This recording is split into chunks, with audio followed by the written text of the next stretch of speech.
بس ہر time Nile کے آگے پیچھے گھومتی ملے گی۔ ردا بھابھی نے فاضیہ کو آگاہ کرنا چاہا تھا، جو خاموشی سے چائے پینے لگی۔ جو انسان دنوں میں پہلی دفعہ یوں سب کے درمیان وہ بھی خاموشی سے بیٹھی شاید کچھ آبزرو کر رہی تھی۔ تبھی ہنستی مسکراتی علیشا ہال میں داخل ہوئی۔ سب کی توجہ اپنی طرف مبذول کروا گئی۔ سب اسے دیکھ کے اٹھے تھے، ماں سوائے فاضیہ کے، جس نے خاموش مگر سرد نگاہوں سے اس کا سر سے لے کے پاؤں تک جائزہ لیا تھا، جو اس وقت وائٹ شارٹ کیپری پر بلو لانگ شرٹ پہنے اپنے شولڈر سے نیچے گرتے بالوں کو پیچھے کی طرف جھٹکتی ایک پرکشش لڑکی تھی۔ فاضیہ کو اسے دیکھ کر کچھ فیل نہیں ہوا تھا، بس وہ ایک نظر ڈال کے اپنے چہرے کا رخ موڑ گئی تھی۔ جو سب سے ملتی اس کے قریب آئی تھی۔ Hello, M Alisha. علیشا نے اسے مخاطب کیا تھا۔ کیوں کیا تھا یہ شاید کوئی بھی نہیں جانتا تھا۔ None of my business. Get away from me. فاضیہ تڑک کر بولتی ایک جھٹکے سے اٹھ کر وہاں سے چلی گئی۔ تم نے بلایا ہے کیوں اسے؟ جانتی تو ہو اسے تمیز چھو کے نہیں گزری۔ رخسار بیگم کو ناگوار گزرا، جبکہ علیشا مسکرائی تھی۔ خالہ جانی، میں نے اپنی تربیت کے مطابق عمل کیا، اس نے اپنی تربیت دکھا دی، اس میں غصے والی بات ہی نہیں ہے۔ اس کے جملے فاضیہ کو آگ لگا گئے تھے۔ وہ غصے سے پلٹی تھی، مگر آغا ہاشم کو ان کے کمرے سے نکلتے دیکھ کر سخت کرتی اپنے کمرے میں گھس گئی۔ علیشا بیٹی، آپ کو اس طرح کی باتوں سے پرہیز کرنا چاہیے۔ امید ہے رخسار بیٹی اچھے سے سمجھا دیں گی آپ کو۔ آغا ہاشم کے کانوں میں اس کے آخری جملے پڑ گئے تھے، اس لیے خشک لہجے میں کہتے، سمرا سے چائے کا کہتے اپنے کمرے میں چلے گئے، جبکہ علیشا اپنی توہین سے سرخ ہوئی تھی، مگر جلد ہی خود پر قابو پا کر رخسار کے ساتھ باتوں میں لگ گئی تھی،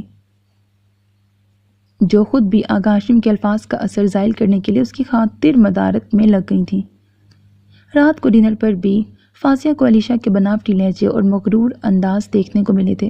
ساتھ نائل کے پاس بیٹھتی وہ جس لگاؤ کا اظہار کر رہی تھی، فاضیہ کو سب برداشت کرنا مشکل لگ رہا تھا، کیونکہ وہ دیکھ رہی تھی کہ یہ سب صرف اسے جلانے اور دکھانے کے لیے تھا، مگر فاضیہ کو اس کی کوئی پرواہ نہ تھی۔ میں کون سا اس شخص کے ساتھ ساری عمر رہنے کے لیے آئی ہوں؟ وہ خود کو باور کرواتی ایزی ہونے کی کوشش کرنے لگی، مگر ہو نہ پا رہی تھی۔ کیوں؟ یہ خود بھی نہیں جانتی تھی۔ منزا نے کال کی تھی، مجھے کہہ رہی تھی کہ بھابھی نے منع کر دیا دعوت کے لیے۔ آغا ہاشم نے رخسار بیگم کی طرف سوالیہ دیکھا تھا۔ جی، اور وجہ آپ جانتے ہیں، یہ نکاح وقتی ہوا ہے تو کس خوشی میں ہم یہ دعوتیں اٹینڈ کرتے بھی رہے، مگر لوگوں کو یہ سب نہیں پتا ہے، اس لیے ہمیں خیال کرنا چاہیے اس بات کا۔ منزا کی دیورانی بار بار اسے استفسار کر رہی ہے کہ تم نے ابھی تک نائل اور فاضیہ کو دعوت پہ کیوں نہیں بلایا، وہ کب سے ٹال رہی ہے بہانے بنا بنا کے، مگر میں اس حق میں نہیں ہوں۔ رخسار بیگم کے دو ٹوک انداز پر آغا ہاشم نے ابراہیم افندی کی طرف دیکھا تھا، جنہوں نے باپ کی آنکھوں کی زبان سمجھتے ہوئے سر ہلایا تھا۔ میرے خیال میں ان دونوں کو اسلام آباد بھیج دینا چاہیے، چلو دعوت کی دعوت اور گھوم پھر بھی لیں گے، ابراہیم افندی نے ہلکے پھلکے انداز میں کہتے ہوئے رخسار بیگم کو مکمل نظر انداز کیا تھا، مگر اپنے چہرے پہ پڑتی ان کی نظروں کی تپش سے وہ بخوبی اندازہ لگا سکتے تھے کہ ان کو یہ بات کس قدر ناگوار گزری تھی۔ ہاں ٹھیک کہہ رہے ہو۔ نائل تم کیا کہتے ہو؟ آغا ہاشم نے خوش دلی سے نائل سے پوچھا، جو سب سے انجان بنا کھانا کھا رہا تھا۔ تو اسے 3 دن تو میں یونی سے آف نہیں لے سکتا، کیونکہ پریزنٹیشن ویک چل رہا ہے۔ اوکے، پھر نیکسٹ ویک کی تیاری کر لینا۔ راہیلہ، تو منزا کو اطلاع دے دینا کہ نائل اور فاضیہ ہفتے کی رات تمہارے پاس پہنچ جائیں گے، آغا ہاشم نے حتمی فیصلہ کرتے راہیلہ بیگم سے کہا، اور ایک نظر سپاٹ چہرے لیے رخسار بیگم پہ ڈال کے اٹھ گئے۔ ہم آقا جان کے کمرے میں ہیں، ادھر ہی چائے بھجوا دیجیے گا، سلیم افندی بھی کہتے ہوئے اٹھ گئے، جن کی تقلید ابراہیم افندی نے بھی کی تھی۔ مجھے یہ سمجھ نہیں آ رہی کہ جب اس نکاح کی کوئی اہمیت ہی نہیں تو وہاں دعوت پہ جانے کی کیا تک بنتی ہے۔ ایک تو منزا بھی نہ، اس نے 4 دن یہاں رہ کر دیکھ نہیں لیا، کوئی دعوتوں کے قابل بھی ہے یا نہیں؟ رخسار بیگم کے ماتھے پہ سلوٹیں صاف دیکھی جا سکتی تھی۔ قابلیت کی بات تو آپ نہ ہی کریں، کیونکہ میری قابلیت میری اس وقت کی حیثیت سے لگا لیں آپ۔ وہ تڑک کے بولتی نائل ابراہیم پر ایک نگاہ ڈال گئی، جو اسے ہی دیکھ رہا تھا۔ وقتی حیثیت سے قابلیت کے اندازے نہیں لگائے جاتے، قابلیت جاننے کے لیے تمہاری زبان ہی کافی ہے، اور اس لیے میں نہیں چاہتی کہ تم وہاں جاؤ، پہلے ہی کافی تماشا لگا چکی ہو ہمارا۔ پر میں تو چاہتی ہوں جانا وہاں، اور ہفتے کو ہی جائیں گے۔ میرے خیال میں مجھے اب تیاری شروع کر دینی چاہیے، ہو سکتا ہے ہمارا سٹے 2 دن کے بجائے 5 دن کا ہو جائے۔ وہ جانتی تھی کہ رخسار بیگم کو ان کا اسلام آباد جانا ناگوار گزر رہا تھا، اس لیے وہ جان بوجھ کے ان کو زج کر رہی تھی۔ حالانکہ آغا ہاشم کی بات پر وہ جواب دینا چاہتی تھی، مگر جب رخسار بیگم کا انکار سنا تو وہ ان کے حق میں فیصلہ کر کے ان کو خوش نہیں کرنا چاہتی تھی، اس لیے اب بھی ان پر ایک جتاتی نگاہ ڈال کے اٹھ کھڑی ہوئی۔ دیکھا سب نے، یہ لڑکی صرف میری ضد میں سب کر رہی ہے، اس گھر میں آنے کا مقصد ہی مجھے ذلیل کروانا ہے ہر جگہ۔ اس کے جانے کے بعد رخسار بیگم بھڑک اٹھی تھی اور خاص نائل کو کہا تھا، جس نے کھانے سے ہاتھ روک دیا تھا، مما اگر آپ نہیں چاہتی تو میں نہیں جاؤں گا، آپ کو اس کی باتوں سے فرق نہیں پڑنا چاہیے۔ جی چچی جان، آپ بلا وجہ خود کو پریشان نہ کریں۔ حاشر نے بھی نائل کی بات کی تائید کی تھی۔ لیکن بات پھر وہیں آ جائے گی حاشر، آغا جان کو برا لگے گا، اب تو ابراہیم بھی کہہ چکے ہیں۔ تنزیلہ بیگم نے ان کی توجہ دوسری طرف دلائی تو کب سے خاموش علیشہ نے سب کے پرسوچ چہروں کی طرف دیکھا اور کہہ اٹھی، اگر ہم بھی چلے جائیں ان کے ساتھ تو؟ اس نے اپنی خالہ رخسار کی طرف دیکھا، جنہوں نے بات سمجھتے ہوئے ذرا اس بات میں ہلا دیا۔ مطلب؟ سب کی آنکھوں میں الجھن تھی۔ میں، عامر، سمرہ اور ہمرہ بھی ان کے ساتھ چلے جاتے ہیں، ایسے میں آپ لوگوں کو پریشانی ہی نہیں ہوگی کہ یہ وہاں جا کے کوئی تماشا نہ کر دے؟ علیشہ نے اپنی طرف سے حل تلاش کیا، مگر اس کے حل کے پیچھے جو بات تھی وہ نائل بھی سمجھ گیا تھا، اور ادا بھابی بھی، کیونکہ وہاں دونوں کا اکیلا جانا ہی برداشت سے باہر ہو رہا تھا اس کے۔ مجھے نہ تو تم لوگوں کو ساتھ لے کے جانے کا شوق ہے اور نہ خود جانے کا، اس لیے بات ختم۔ وہ دو ٹوک کہتا ہوا وہاں سے نکلتا چلا گیا، جبکہ علیشہ نے رخسار بیگم کو دیکھا، جنہوں نے نظروں ہی نظروں میں کچھ اشارہ کیا تھا، جیسے یقین دہانی کروائی تھی کہ اگر وہ اسلام آباد جائے گا تو تم بھی ساتھ جاؤ گی، ورنہ نہیں۔ اگلے دن وہ دوستوں کے ساتھ ایسا نکلا کہ رات کے 9 بجے اسے گھر واپس آنے کا خیال آیا۔ وہ جب پورچ میں بائک کھڑی کر کے ہال میں آیا تو آغا ہاشم کو کچھ پریشان سا ہال میں بیٹھے پایا، جو کسی گہری فکر میں مبتلا تھے۔ کیا بات ہے آغا جان، کچھ پریشان لگ رہے ہیں؟ وہ اپنے کمرے میں جانے کی بجائے ان کے پاس ٹک گیا۔ تمہارا نمبر کیوں آف جا رہا تھا؟ آف تو نہیں تھا، آؤٹ آف کوریج ہوگا شاید۔ وہ موبائل پاکٹ سے نکالتا ہوا کہنے لگا، تمہیں خبر ہے تمہاری بیوی کہاں ہے اس وقت؟ آغا ہاشم اصل بات پہ آئے تھے۔ اس کی خبر نہیں رکھتا میں، وہ لاپرواہی سے بولتا آغا ہاشم کو غصہ دلا گیا۔ تو کس کی رکھتے ہو؟ بیوی ہے تمہاری، وہ تمہارا حق بنتا ہے کہ اس کی خبر رکھو کہ اس وقت کہاں ہے وہ۔ صبح سے گئی ہوئی ہے، ابھی تک واپسی نہیں ہوئی اس کی۔ اپنی عزیز ترین ماں کے پاس گئی ہوگی، آپ کیوں فکر مند ہو رہے ہیں؟ بچی تو نہیں، وہ 25 سال کی میچور لڑکی ہے۔ ویسے بھی میری گاڑی پورچ میں نہیں ہے، اس کا مطلب ہے کہ افندی ہاؤس سے بھاگ کے نہیں گئی، واپس یہیں آئے گی۔ اس کا لہجہ کچھ طنزیہ اور کچھ تمسخر اڑاتا تھا، جس پہ آغا ہاشم نے اسے زبردست گھوریوں سے نوازا۔ لڑکے، تم میری بات کو سیریس کیوں نہیں لے رہے ہو؟ وہ صبح سے گئی ہے بغیر کسی کو بتائے، اور اب رات کے 9 بج گئے ہیں۔ بات پریشانی والی ہے، آخر کہاں ہے وہ اس وقت؟ اوپر سے موسم بھی خراب ہو چکا ہے، بارش کا امکان ہے۔ ان کے لہجے میں فکر تھی۔ کیا پتا اس کا اپنی ماما کے پاس رہنے کا ارادہ ہو۔ میرے پاس کون سا اس کا موبائل نمبر ہے جو میں کال کر کے پوچھ لوں؟ اب کی بار وہ کچھ سنجیدہ ہوا۔ تو نمبر رکھنا چاہیے تھا، مجھے بھی اس کا نمبر لینا یاد نہیں رہا۔ کیا ان کے وکیل کو کال کر کے اس کا نمبر لوں؟ آغا ہاشم کے دماغ میں خیال آیا، جس پہ انہوں نے فوری عمل کیا، اور پھر 3 منٹ بعد ہی انہوں نے فاضیہ کے وکیل سے نمبر لے لیا تھا۔ کال کرو۔ ان کے حکم پر وہ نہ چاہتے ہوئے بھی اپنے موبائل سے اس کا نمبر ڈائل کر کے آغا ہاشم کا موبائل پکڑا گیا۔ ہیلو فاضیہ بیٹا۔ دوسری طرف ہیلو بولنے پر آغا ہاشم بولے، جی۔ وہ ان کو پہچان چکی تھی، حالانکہ نمبر انجان تھا۔ کہاں ہو تم؟ رات ہو گئی ہے، موسم خراب ہے، ہم پریشان ہو رہے تھے۔ میں شاپنگ کے بعد گھر آ گئی تھی، اس وقت مما کے پاس ہوں، بس نکلنے لگی ہوں۔ وہ ان کی پریشانی بھانپتے نرمی سے بتا گئی، اور پاس بیٹھی ہیرا بیگم کڑ کے رہ گئیں۔ اوکے جلدی آ جاؤ، وہ کہتے ہوئے کال بند کرتے نائل کو پکڑا گئے۔ اب آپ کی تسلی ہو گئی ہے نا؟ چلیں اپنے روم میں چلیے۔ نائل کے اٹھنے پر وہ بھی اٹھ گئے۔ نائل کو کمرے میں آئے گھنٹہ ہو چلا تھا، مگر فاضیہ ابھی تک گھر نہیں آئی تھی، اور نائل کو جس چیز نے پریشان کیا تھا وہ تھا باہر زور سے برستی بارش۔ شاید ادھر ہی رک گئی ہو، نائل نے کہتے ہوئے خود کو پرسکون کرنے کی کوشش کی اور بیڈ پہ لیٹ گیا۔ موبائل پہ بجتی رنگ ٹون پر وہ موبائل پکڑ کر نمبر دیکھنے لگا، جہاں آغا جان لکھا تھا۔ جی، وہ جانتا تھا کہ وہ بھی پریشان ہوں گے۔ اسے کال کرو، گھنٹہ ہو گیا ہے، وہاں رکنے کا ارادہ ہے تو بتا دے، ویسے بھی تیز بارش میں نہ ہی آئے تو بہتر ہے۔ جی میں کال کرتا ہوں۔ نائل نے ان کی کال بند کر کے اس نمبر پر کال کی جس پہ آغا ہاشم تھوڑی دیر پہلے بات کر چکے تھے۔ جی میں گھر کے راستے میں ہی ہوں، مگر گاڑی چل نہیں رہی، پتہ نہیں خراب ہو گئی ہے یا کچھ اور، بارش بھی تیز ہے اس لیے میں باہر نکلی نہیں ہوں۔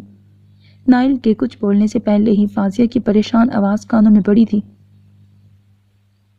اسے یہ تھا کہ دوسری طرف آغا ہاشم تھے، مجھے لوکیشن بتاؤ، میں آ رہا ہوں، نائل اٹھتے ہوئے بولا، جس پہ دوسری طرف فاضیہ ایک پل کو چپ ہوئی تھی، مگر گرجتی برستی بارش کو دیکھ کر وہ اسے لوکیشن بتا گئی۔ نائل نے عامر سے اس کی گاڑی کی چابی لی اور مختصراً آغا ہاشم کو سچویشن بتا کے چلا گیا۔ تقریباً آدھے گھنٹے بعد وہ اس کے پاس پہنچا تھا، جو گاڑی کو لاک کیے اس طوفانی رات میں یقیناً خیریت کی دعائیں مانگ رہی تھی۔ نائل کو اس کا خوف زدہ چہرہ دیکھ کے ہنسی تو آئی، مگر سچویشن کا اندازہ کرتا وہ ڈور ناک کرنے لگا۔ فاضیہ نے اسے دیکھ کر بے اختیار سکون کا سانس لیا تھا۔ وہ اس آدھے گھنٹے میں جتنی خوف زدہ تھی، اس کا اندازہ بس وہی لگا سکتی تھی، کیونکہ یہ راستہ رات کے اس پہر اور بارش کی وجہ سے کچھ سنسان تھا۔ باہر آؤ، نائل نے اسے باہر نکلنے کا اشارہ کیا، جس پر وہ اپنے شاپنگ بیگ سنبھالتی باہر نکلی تھی اور تیز بارش سے بچنے کے لیے بھاگتی ہوئی گاڑی کے پاس آئی تھی۔ نائل نے شاپنگ بیگز اس کے ہاتھ سے پکڑ کے پچھلی سیٹ پہ رکھے اور اس کے لیے فرنٹ ڈور اوپن کیا۔ فاضیہ کے بیٹھنے پر وہ اپنی گاڑی کی طرف آیا۔ فاضیہ نے اپنے گیلے بالوں کو ہاتھ سے جھاڑا اور دوپٹے کو ٹھیک کرتی نائل کی طرف دیکھنے لگی، جو اسکائی پولو شرٹ اور بلیک ٹراؤزر میں گاڑی کے بونٹ پہ جھکا ہوا تھا۔ تیز بارش اسے بھگو چکی تھی، مگر وہ بے نیاز گاڑی سے چھیڑ چھاڑ کر رہا تھا۔ فاضیہ نے گہری نگاہوں سے اسے دیکھا، جو اسے پہلے سے کافی الگ لگا تھا۔ شاید دیکھنے کا انداز بدلا تھا کہ پہلے اس کو دیکھنا غصہ دلاتا تھا، مگر اب اسے دیکھنا اچھا لگا تھا۔ بلکہ نائل ابراہیم بارش میں بھیگتا ہوا، اس کی آواز پر اس کے پاس پہنچنے والا فاضیہ کو اچھا لگا تھا۔ اس کی نظروں کی تپش تھی کہ نائل نے سر اٹھا کے اسے دیکھا، جو مکمل اس کی طرف ہی متوجہ تھی۔ نائل نے ابرو اچکا کے جیسے وجہ جاننی چاہی تھی، مگر وہ کمال بے نیازی سے تکتی رہی تھی۔ نائل اسے اگنور کرتا گاڑی کو لاک لگا کے آ کر بیٹھ گیا۔ گاڑی کا انجن کچھ مسئلہ کر رہا ہے، اب گاڑی یہیں چھوڑنی پڑے گی، وہ اس سے بولتا موبائل سے ڈرائیور کو کال کرنے لگا اور بارش کے رکنے کے بعد اسے گاڑی واپس لے جانے کا کہہ کے کال بند کر گیا۔ جب اس طرح کے خراب موسم میں گاڑی خراب ہو جائے تو کیا کرنا چاہیے؟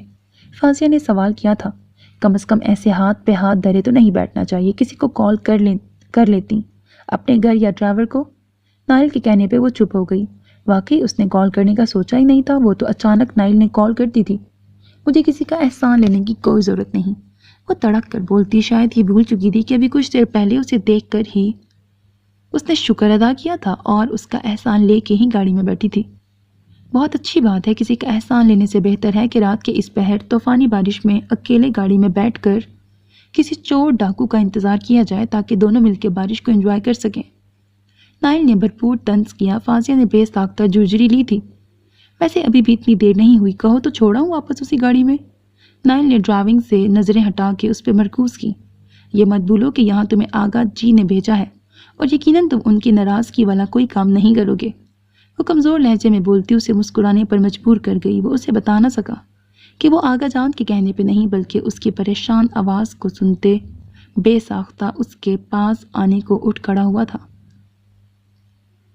So میرے عزیز listeners, this was the episode 1 of the novel تیرے نام کا شجر. hope that you like it. مجھے تو ناول پسند آ رہا ہے، امید ہے آپ کو بھی پسند آ رہا ہوگا۔ اپنا بہت خیال رکھیے گا۔ نیک تمناؤں کے ساتھ اللہ حافظ۔ اور اگر ابھی تک آپ نے میرے چینل کو سبسکرائب نہیں کیا تو پلیز چینل کو سبسکرائب کیا کریں، ویڈیو کو لائک کیا کریں اور کمنٹ سیکشن میں اپنی رائے کا اظہار کیا کریں، کیونکہ یہی چیزیں ہیں جو مجھے انکریج کرتی ہیں اور زیادہ سے زیادہ اچھے سے اچھا کام آپ کے لیے کرنے پر مجبور کرتی ہیں۔ سو چینل کو ضرور سبسکرائب کیجیے گا۔ اپنا بہت خیال رکھیے گا۔ نیک تمناؤں کے ساتھ اللہ حافظ۔